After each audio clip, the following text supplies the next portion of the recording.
Hello सगळ्यांना. तर आजची ही सुरुवात पार्सल पॅक करण्यापासूनच झाली होती. तर आमचा घरगुती छोटासा व्यवसाय आहे. आम्ही शेवया, कोल्हापुरी कांदा लसूण मसाला चटणी आणि उन्हाळी वाळवणं देतो.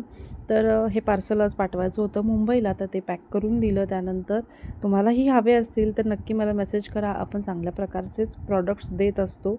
त्यानंतर आम्हाला जायचं होतं आमच्या नंदुबाईंच्या घरी, कारण आज माझ्या भाचीचं होतं जावळ.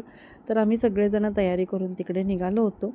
दुपारच्या वेळेचाच कार्यक्रम होता. तर आम्ही पोचलो आणि मुलांची इथं लिफ्टमध्ये चाललेली होती दंगामस्ती. त्यानंतर दीदींच्या फ्लॅटवरून हा असा ग्रीनरीचा व्ह्यू खूप छान दिसतो. दुपारची वेळ होती त्यामुळं ऊन रखरखतं होतं आणि ही झाडं खूप छान दिसत होतं.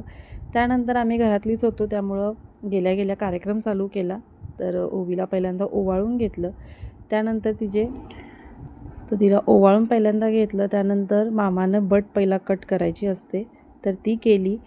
आमच्या इथं मुलींचं जावळ जास्त मोठ्याने करत नाही, तर मुलांचं जावळ मोठ्याने केलं जातं. त्यानंतर मशीन फिरवून तिचे सगळेच केस कापले.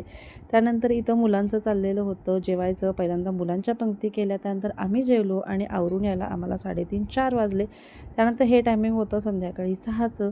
तर मुलं वेळानं झोपली होती 4ला, तेव्हा उठलीत ती 6:30 पावणे 7 वाजले होते.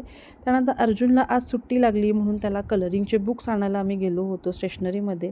तर त्याला कलरिंगचे बुक्स घेतले. तर त्याला कुठलं काय पसंत पडत नव्हतं, त्यामुळं 5-10 मिनटं आम्ही तिथंच होतो. मग येताना भेळ घेतली, कारण आज जेवायचा तसा मूड नव्हता, कारण दुपारी जेवण वेळानं झालं होतं.